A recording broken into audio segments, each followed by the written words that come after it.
चौनार मैं तो गई सत्संग में ओढ़ चौनार मैं तो गई सत्संग में। सात की संगत में मेरे गुरु जी विराजे। सात की संगत में मेरे गुरु जी विराजे। गुरु जी विराजे मेरे गुरु जी विराजे। गुरु जी विराजे मेरे गुरु जी विराजे। सोन सोन गुरु ज्ञान हो गई रे मगन में। सोन सोन गुरु ज्ञान हो गई रे मगन में। ओढ़ चौनार मैं तो गई सत्संग में। ओढ़ चौनार मैं तो गई सत्संग में।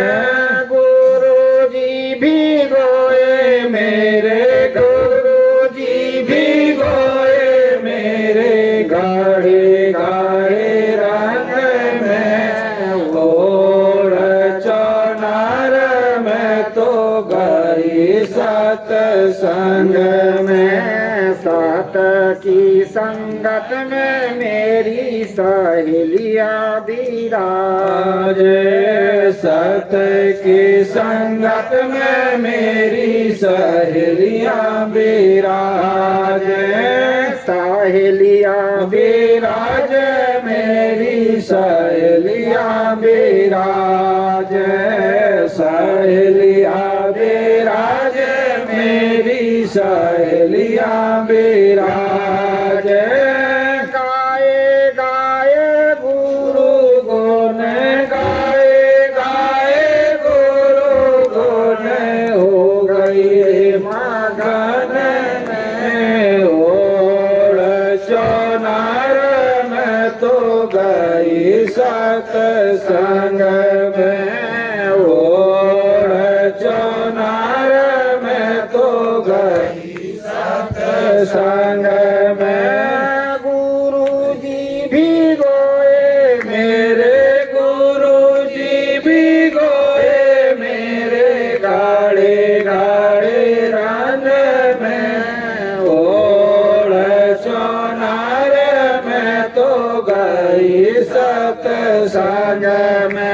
सात की संगत में मेरे जोत जलत है। सात की संगत में मेरे जोत जलत है। जोत जलत मेरे जोत जलत है। जोत जलत मेरे जोत जलत कर कर दर्शन हो गई रे आनंद में। कर कर दर्शन हो गई रे मगन में। ओढ़ चौनार मैं तो गई सत्संग में। ओढ़ चौनार मैं तो गई सत्संग में। भाई मेरा गाव गुरु रे दस के गुण। भाई मेरा गाव गुरु रे दस के गुण। पाई गुरु शरण पाई गुरु शरण हो गए आनंद में। ओढ़ चौनार मैं तो गई सत्संग में। ओढ़ चौनार मैं तो गई सत्संग में। गुरु जी भी गोए मेरे गुरु जी भी गोए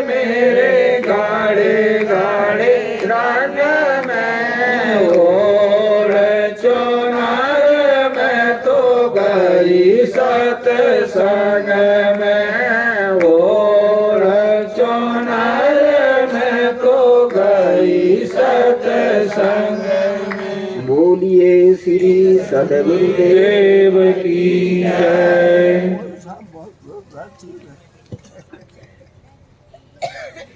हमारा ये भारत अध्यात्मवाद देश रहा है। यहाँ बड़े बड़े ऋषि मुनि ज्ञानी ध्यानी महापुरुष हुए और सभी ने अपनी चर्चा लोगों के सामने रखा। उस चर्चा को लोगों ने सुना, उसमें अनुसरण किया, उसका लोगों का कल्याण भी हुआ। आज ये हमारी परिपाटी आज भी चली रह रही है। पुराने समय में सुनने सुनाने वाली प्रथा को क्या कहा जाता था? सभा कहा जाता था, ब्रह्म सभा। बड़े बड़े राजे महाराजे बैठते थे, ऋषि मुनि सुनाते थे और उस ज्ञान को लोग सुनते थे। उसका नाम था ब्रह्म सभा। एक हमारा धर्म ग्रंथ आता उपनिषद। उपनिषद है आत्मज्ञान का ग्रंथ है। उप का अर्थ होता नजदीक, ने का अर्थ होता श्रद्धा पूर्वक, सद का अर्थ होता बैठना। संत महापुरुषों के नजदीक लोग बैठते थे और उनकी बातों को हृदय में बैठाते थे। उससे उनके जीवन में ज्ञान होता था। धीरे धीरे जब समय बदला, पौराणिक मत आया, पौराणिक समय, और उस समय पुरानी कथाओं को दृष्टांत उदाहरण इतिहास से बता करके लोगों को सुनाते थे। उसका नाम पड़ गया कथा। भागवत कथा, शिव पुराण कथा और क्या क्या कथा। धीरे धीरे फिर संतों का मत आया तो संत महात्मा जब अपनी बातों को सुनाने लगे तो उसका नाम पड़ गया सत्संग। सत्संग का अर्थ होता है सत्य का संग करना, सत्य की चर्चा को सुनना और सत्य का संग करना। और आज के समय क्या नाम, इसका नाम प्रवचन। प्रवचन का अर्थ होता है कल्याणकारी शब्द। हमारे जीवन में ये संत महात्मा जो सुना रहे हैं, ये क्या है? एक कल्याणकारी शब्द है। ये संत हमारे लिए किस लिए हैं? केवल हमें कल्याण की बात बताते हैं, ज्ञान देते हैं, शिक्षा देते हैं, इसलिए संतों की हमें जरूरत पड़ती है। पर आज के समय लोगों ने क्या समझ लिया? संत महात्माओं को आशीर्वाद देने वाली मशीन। गुरु जी आशीर्वाद दे दे तो कुछ हो जाएगा घर में।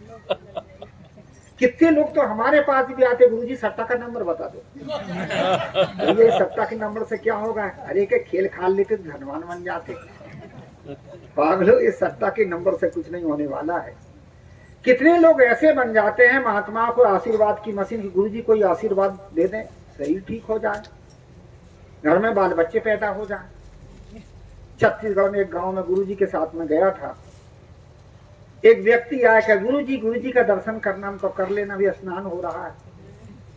गुरुजी नहा रहे थे, मेरे पास बैठ गया, साथ में उसकी पुत्र वधू को भी लिया था, बहू को भी, और कहने लगा महाराज क्या बताएं, ये मेरी पुत्र वधू है, मेरी बहू है, 10 साल हो गए संतान नहीं हुई, और थोड़ा आशीर्वाद दे देते तो एक आध बाल बच्चे तो हो जाते। उनका दिमाग खराब, काम ही बिना बाल बच्चे घूम रहे थे।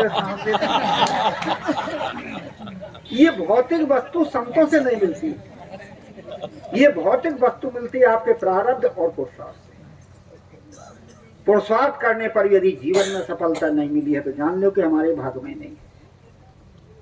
इसलिए प्रारब्ध और पुरुषार्थ के संयोग से हमें वस्तुएं मिलती है। संत हमें क्या देते? जो आपके पास है उसको चलाने का ढंग बताते हैं। वो सत्य की चर्चा देते, सत्य की बात बताते हैं। और महात्माओं की जो की बात है, यदि आदमी सुन ले, जल्दी बहन, आदमी जो सुन लेता है उसको हृदय में धारण कर लेता, उसका क्या बदल जाता है? हृदय बदल जाता है। हृदय बदल जाता, उसका जीवन बदल जाता। इसलिए अब हमारे संतोष साहब बड़ी सुंदर बात बता रहे थे, बदलें। कौन चीज बदलें? रूप रंग ना बदलें। रूप तो जैसा प्रकृति ने बनाया वैसा है ही है। मैं कभी कभी अपनी संस्मरण बताया करता हूँ। एक जगह मंदसौर से आ रहा था, लौट करके उज्जैन से दिल्ली जा रहा था। सामने रेलगाड़ी में एक सामने लड़की बैठी थी, और वो लड़की बैठी थी। सवेरे जब उठी, बाथरूम गई, मुंह धो धा के, फिर पाउडर लपेटी ऐसे मुंह में, फिर लिपस्टिक लगाई, थोड़ा सा हंस दिया। मैंने कहा गुरु महाराज क्यों हंस रहे हो? कहा गुरु जी क्यों हंस रहे हो? उनका बहन ऐसे ही हंस दिया था। ये बताओ कहाँ से आ रही है? थोड़ा भुलाया उसको। क्या उज्जैन से आ रही हूँ? हमका उज्जैन से आ रही हो? महाकाली का सर का दर्शन करती का रोज करती हूँ। किसको मानती? का गुरु जी भगवान को। मैंने कहा भगवान को मानती हो? बनाया किसने तुमको? क्या भगवान ने बनाया? किसने बनाया? मैंने कहा भगवान ने कितनी बढ़िया बनाया, ज्यादा गोरी ना ज्यादा कारी, ज्यादा दुबली ना ज्यादा मोटी पतली, ज्यादा मोटी ना ज्यादा पतली, ज्यादा ऊंची ना ज्यादा नीची। इतना सुंदर भगवान ने बनाया। पर भगवान का बनाया अच्छा है, खुद बन रही हो। बेचारी थोड़ी लजा गई। मैंने कहा बहन ये शरीर जो हमारा प्रकृति से बना है, जैसे हमारे कर्म संस्कार थे, जैसे हमें प्रकृति का संयोग मिला माता पिता के द्वारा, ये हमारा शरीर बना। ये तो जैसा बना वैसे ही बना रहेगा। केवल बनाना तो अपना चरित्र बनाओ। यदि अपना आदमी अपना चरित्र बना लेता है, उसका जीवन बदल जाता है। और चरित्र बनाने के लिए इस संतों के सत्संग की जरूरत है। संतों की बात जब हम सुनते हैं तो हमारा जीवन बदल जाता है, चरित्र बदल जाता है, जीवन बदल जाता है, हृदय के भाव बदल जाते हैं। जैसे दीपक में जब तेल भरते हो, बाती लगाते, जोत जलाते हो तो जोत में प्रकाश होता, ऐसे ही दीपक है हमारा हृदय। जैसे हमारे हृदय में संस्कार रहेंगे, बाती रूपी संस्कार रहेंगे, वैसे जोत का ये बाहर प्रकाश होगा। आपका व्यक्तित्व भी ऐसे दिखेगा। यदि आपके हृदय में सद्भाव नहीं होंगे तो आपका चेहरा भी अच्छा थोड़ी दिखेगा। कितने लोग से ऊपर से चेहरा बनाते रहे, वहां को प्रसन्नता भीतर में होगी तो अपने आप चेहरा प्रसन्न होगा। और यदि प्रसन्नता ही नहीं होगी तो चेहरा कितने भी बना लो ना आप। इसलिए हृदय में यदि आपके प्रसन्नता हो, हृदय में यदि आपका भाव बढ़िया हो तो आपका चेहरे भी प्रसन्न होगा। और यदि आपका हृदय का भाव गलत हो तो आपका चेहरा भी गलत देखेगा, सब कुछ गलत देखेगा। एक बार क्या हो गए कि दो पति पत्नी रहे, और पति पत्नी बड़े सत्संगी, बड़े समझदार, परंतु कभी कभी दोनों लड़ झगड़ ले। और लड़ झगड़ ले तो लड़ाई झगड़ा में फिर उटपटांग बोले भी, लड़े भी, झगड़े भी, और पीछे से फिर पछताने काहे के झगड़ लिए होंगे। कभी कभी जो समझदार आदमी होता है ना, कभी कभी ना समझी आती तो पटांग तो कर लेता, पर पीछे संभलता है, समझ आती तो संभाल लेता है। ऐसे ही बेचारे पछता जाते थे, क्या करे काहे झगड़ा कर लिए। गुरुजी आए, गुरुजी से कहा महाराज हम आपका सत्संग सुनते, आपकी बात सुनते बड़े प्रसन्न रहते हैं, पर कभी कभी गुरुजी दोनों में आपस में हो जाती है, गुस्सा हो जाते हैं, झगड़ा कर लेते हैं। आप बताइए गुरुजी, अब हमारे घर में झगड़ा ही ना हो तो बड़ी अच्छी बात। झगड़े में गुरुजी चेहरा भी बदल जाता है, वो तो बदल जाएगा। महात्मा ने कहा झगड़ा ना हो क्या? बिल्कुल गुरुजी ऐसा कोई उपाय बताओ। महात्मा ने कहा ठीक है, एक चश्मा दे दिए महिला को और एक चश्मा दे दिए पुरुष को। महिला से कहा देख देवी, जब ये पति तेरे से झगड़ा करे तो झटपट इस चश्मा को लगा लेना, और आदमी के रूप में दिखे तब तो तुम झगड़ लेना, क्योंकि आदमी के साथ झगड़ा भी जाता है और आदमी को समझाया भी जाता है। झगड़ लेना कोई बात नहीं, बरोबरीदार है, और समझा भी लेना। और पशु के रूप में दिखाया तो ना झगड़ना ना समझना, समझाना, क्योंकि पशु समझता ही नहीं। और पशु के साथ यदि ज्यादा झगड़ा करोगे तो फिर जो है काट कूट लेगा, मार देगा। बिल्कुल गुरुजी वही बात महात्मा ने पति से भी बता दिया, उनको भी एक चश्मा दे दिया। महात्मा तो चले गए। कुछ दिन के बाद में अब घर परिवार हो ही जाता कुछ खटर पटर। पति ने झगड़ा उठाया तो महिला ने जब चश्मा लगाई तो कुत्ता जैसे देखा। इस कुत्ता को देखूं तो बताऊं कि महात्मा ने कहते कि समझा ना लेना, तो कुत्ता समझने वाला ही नहीं, और झगड़ा करूं तो अबे काट ले, चुप ही है। कुछ दिन के बाद महिला ने झगड़ा उठाई तो पुरुष ने ही चश्मा लगा लिया चश्मा, और देखा तो कुतिया जैसे देखा। जब कुतिया खाओ खाओ कर रही, जब तक समझाओ तो कुतिया समझने वाली नहीं। कभी कभी ना कुतिया कहीं कैसे कहते ना हम लोग, कुत्ता कहीं के कुतिया कहीं के। ये कुत्ता कुतिया क्या चीज है?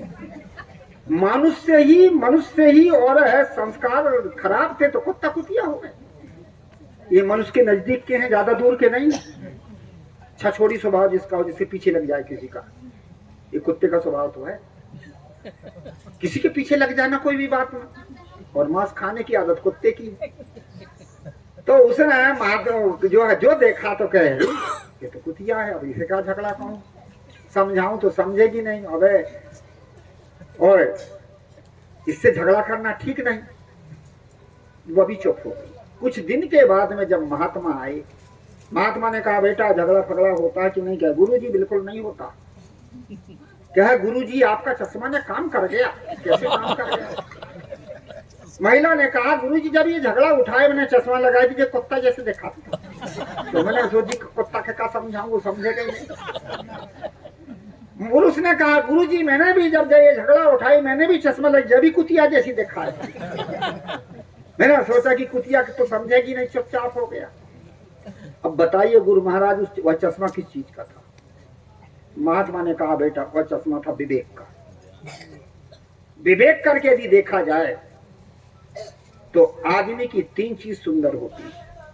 सबसे पहले हृदय के भाव, दूसरे नंबर में मस्तिष्क के विचार, और तीसरे नंबर इंद्रियों के कर्म। पहले हृदय से भाव बनते हैं, मस्तिष्क से विचार होता है, तब इंद्रियों से हम कर्म करते हैं। यदि हमारे हृदय के भाव सुंदर हो तो मस्तिष्क में अच्छे विचार भी आएंगे, और यदि मस्तिष्क से अच्छे विचार होंगे तो इंद्रियों से कर्म भी अच्छे होंगे।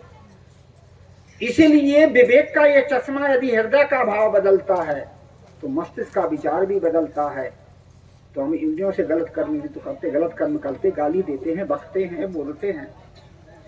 इसलिए हृदय के भाव को ठीक कर लो, सब ठीक होता है। कहानी का तात्पर्य कि आदमी का बिगड़ता है भाव, और भाव बिगड़ा तो विचार बिगड़ा। कितने सुंदर नर नारी हो, और यदि क्रोध हो, हृदय में भाव बिगड़ा हो, क्रोध हो, और फोटो खींचो तो भला सुंदर दिखता क्या? राक्षस जैसे दिखता।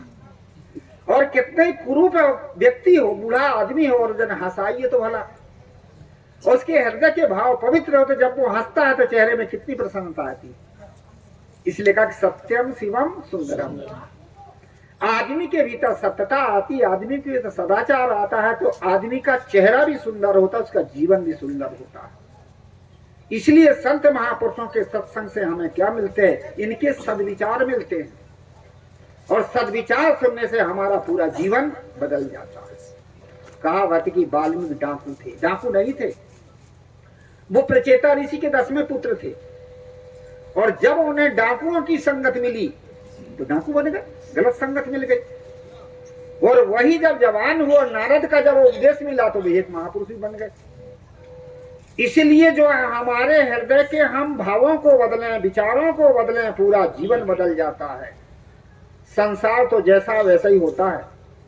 संसार अच्छा है ना बुरा? अच्छा और बुरा हमारे हृदय के भाव और हमारे विचार होते हैं। एक गांव था, उस गांव में क्या हुआ कि एक चौराहा था, चौराहा में चबूतरा था, एक झाड़ था, झाड़ के नीचे चबूतरा था, और उसी चबूतरा में गांव के कुछ लोग बैठते, बूढ़े भी बैठते, बच्चे भी बैठते, जवान भी बैठते, सवेरे सवेरे। तो ये हुआ कि सब लोग बैठे थे, एक आदमी आया, उस आदमी ने उस बूढ़े आदमी से कहा दादाजी यहां से 25 किलोमीटर दूर का मैं रहवासी हूं, और मैं सोचता हूं कि यहाँ एक दुकान खोल लूं, कुछ धंधा करूं, पर आप बताइए कि यहाँ के लोग कैसे? बूढ़ा बड़ा समझदार था। उसने कहा बेटा तू बता कि जहां से तू आ रहा है वहां के लोग कैसे? कह दादा लोग तो बड़े अच्छे थे, बड़े खराब थे, बड़े लोग खराब थे, अच्छे लोग नहीं थे, इसलिए मैं यहाँ आना चाहता हूं। उस व्यक्ति ने कहा, बूढ़े ने कहा कि बेटा मत आना, यहाँ के लोग बहुत खराब थे, इसलिए मैं आना चाहता हूँ। बूढ़े ने कहा मत आना बेटा, वहां से ज्यादा खराब लोग हैं यहाँ। कहा जाते कुछ देर के बाद में फिर दूसरा आदमी आया, बूढ़े से कहा दादाजी यहाँ से 40 किलोमीटर का रहने वाला हूँ मैं, यहाँ के लोग कैसे? उसने कहा बेटा बता तू जहाँ से आ रहा है वहां के कैसे? कह दादा लोग तो बड़े अच्छे थे, परंतु क्या करूं, गांव में जो पानी नहीं था इसलिए मैं आ रहा हूं, तो लोग तो बड़े अच्छे थे। बूढ़े ने कहा जाना बेटा बड़े अच्छे लोग हैं, उससे बढ़िया लोग हैं यहाँ।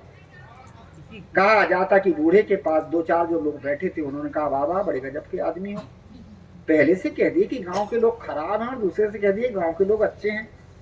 बूढ़े ने कहा बेटा गांव अच्छा होता ना खराब लोग अच्छे, वो गांव खराब होता ना अच्छा होता, लोग अच्छे होते ना लोग खराब होते, आदमी का हृदय अच्छा और खराब होता।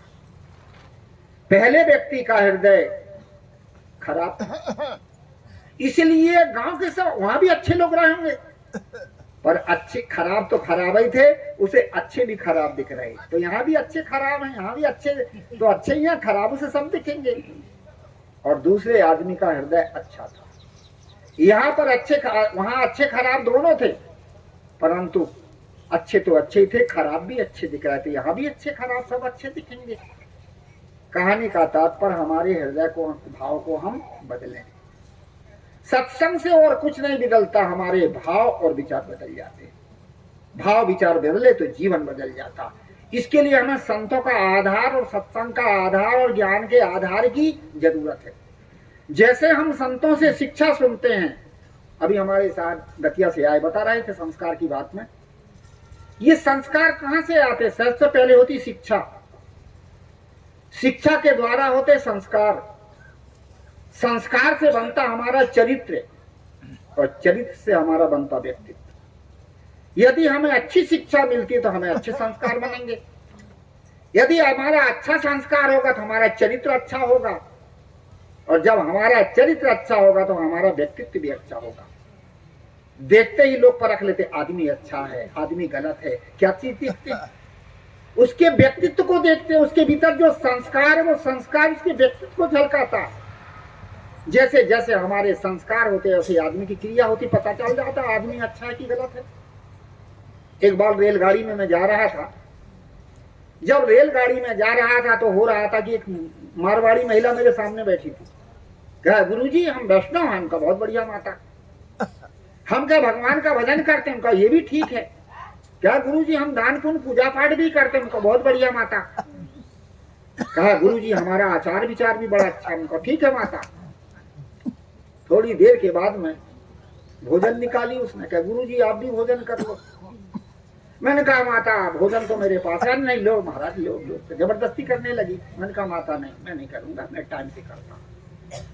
और जब वो भोजन करने लगे तो मैं क्या बता रहा था, आदमी का संस्कार उसका व्यक्तित्व। जब वो भोजन करने लगे तो ये था कि रेलगाड़ी में आदमी की सारी व्यवस्था होती, साफ सफाई की, बाथरूम होता है और भी बात वैसे ही होता, हाथ धोने के लिए सारी चीज रहती, परंतु उन्होंने हाथ वाथ कुछ भी नहीं धोई धाई और भोजन खोला और भोजन खोल करके सबको भोजन दिया। सब भोजन करने लगे, हाथ भी नहीं धोए। भोजन करने के बाद में फिर वही जूठा भोजन जो बचा था वो भी सब उसी में धल लाए, गठरी अट्ठी बांध के।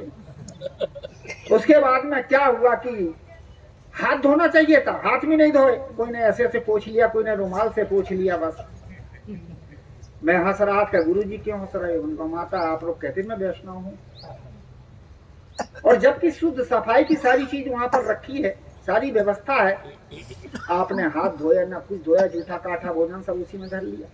कहे गुरुजी चलता है उनका, यही तो है संस्कार, यही तो है आदमी का व्यक्तित्व। उसके चरित्र उसके जीवन की क्रिया बता रही कि कैसा है कैसा नहीं।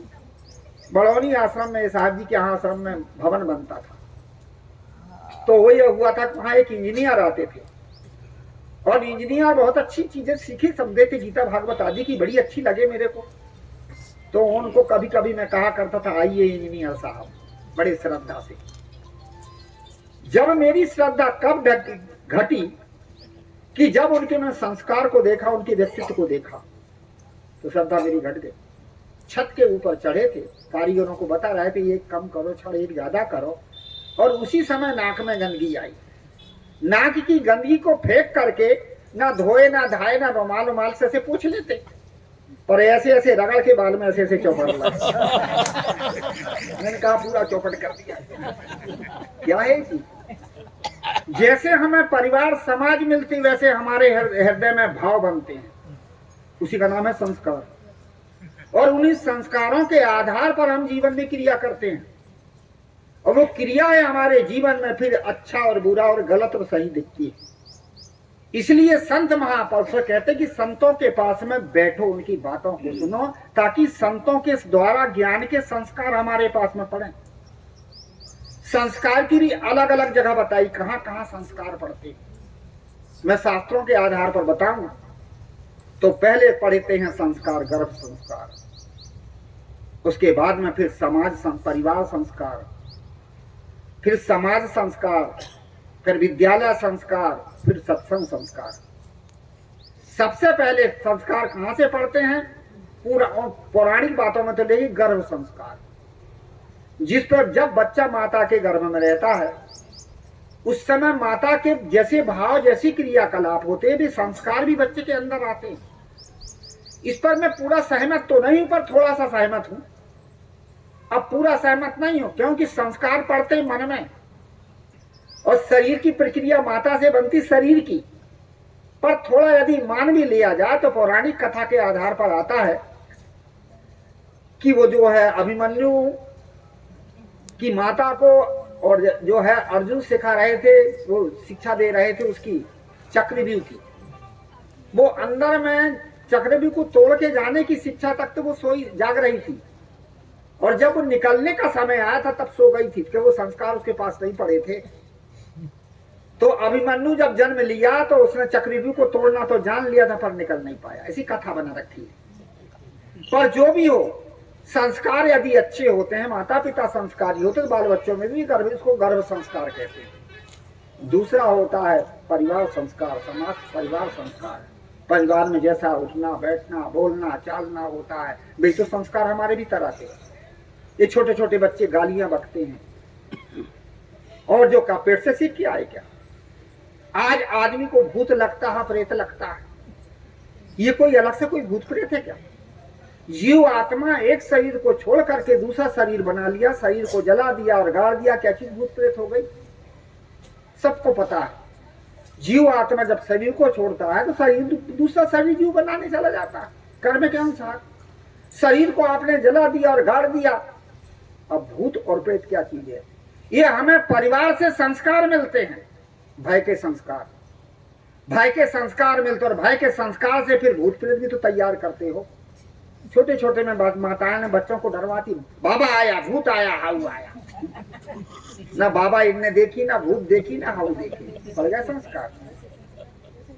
कभी कभी आप लोगों को अनुभव में बताऊं, अनुभव जैसे किसी गांव में जाना हो, और जिस गांव में जब जाते हो तो गांव देखा नहीं, घर नहीं देखा, और मन में एक चित्र बना लेते हो, घर ऐसे होगा, दरवाजा ऐसे होगा, ये चित्र बन जाता हमारे भीतर। ये चित्र काय का है? आपके संस्कारों का चित्र है। इसी प्रकार से हम भाभा भूत हाउ सुनते हैं, और ये संस्कार हमारे भीतर बन जाते हैं, और फिर लोगों के द्वारा सुने जाते हैं। अमुक महिला देवालन बन गई, चुड़ैल बन गई, अमुक जगह भूत रहता है, ये भी तो सुने हैं। फलाने गांव में भूत ने वो बारात डुबा दिया, ये भी तो सुने हैं। ये हमें घरों से, परिवार से संस्कार मिलते हैं, संस्कार हमारे भीतर पड़ जाते हैं।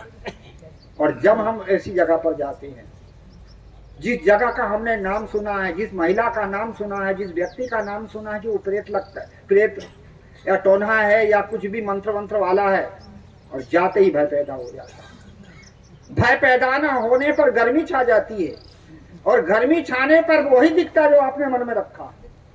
और कोई पूछता बता कहाँ के हो, तो बताते हो गांव के आसपास के, अगल बगल के। नहीं कहना चाहिए मैं रूस से आई, जापान से आई, अमेरिका से आई। इससे पता चलता कि ये हमें संस्कार डाले गए, और वे संस्कार ही हमारे भीतर भूत और प्रेत बन जाते हैं। अनेक प्रकार के ऐसे संस्कार बन जाते हैं। इसलिए कहा जाता है कि सबसे पहले बाल घर परिवार में ही हमारे पास में अच्छी बातें चले, अच्छी चीजें चलें, तो गलत संस्कार हमारे बाल बच्चों में कहां से पड़ेंगे? सबसे पहले संस्कार माता पिता के द्वारा भी मिलता है, फिर अभी हमारे साहब बता रहे थे कि समाज के द्वारा मिलता है। यदि समाज अच्छी है तो अच्छे संस्कार मिलेंगे, गलत समाज है तो गलत लोग मिल जाते हैं। लोग बीड़ी पीना, सिगरेट पीना, क्या क्या दुर्व्यसन सीख लेते हैं। ये कहां से सीखते? समाज गलत मिल गई, कितने भक्त के बच्चे मांस खाने लगे, कितने बच्चे, घरों के बच्चे अंडा शराब खाने पीने लगे। क्यों? गलत संगत मिली, गलत संस्कार मिले। इसलिए कहा जाता है कुछ समाज से भी मिलते हैं, और कुछ सत्संग से भी मिलते हैं। संतों के सत्संग से जब ज्ञान और चर्चा मिलती, गलत आदमी भी अच्छा बन जाता है, और जब वो अच्छा बन जाता है वही एक समाज का अच्छा व्यक्ति बनता है, क्योंकि उसे अच्छे संस्कार मिले। सब चीज का यही मतलब है कि संतों के द्वारा हमें सत्संग मिलता है, ज्ञान मिलता है, उससे हमारे भीतर धर्म और ज्ञान के संस्कार बनते हैं, और वही संस्कार हमारे जीवन को सही बना देते हैं। और जीवन में जैसे जैसे हम जीवन में हमारे संस्कार होते हैं, उसी प्रकार से हमारा चरित्र, व्यवहार और विचार होता है। इसलिए संतों का आधार और सत्संग का आधार की जरूरत है। घड़ी भी नंबर में आ गई है और समय भी ज्यादा हो रहा है कि रात में बैठेंगे, तो संतों के द्वारा आपने अच्छी अच्छी बातें सुने। मैं भी अपनी बात आप लोगों के सामने रखा, आपने बड़े ध्यान से सुना। सबको शुभकामना देते हुए वाणी को विराम दूं। बोलिए श्री सतगुरुदेव की जय।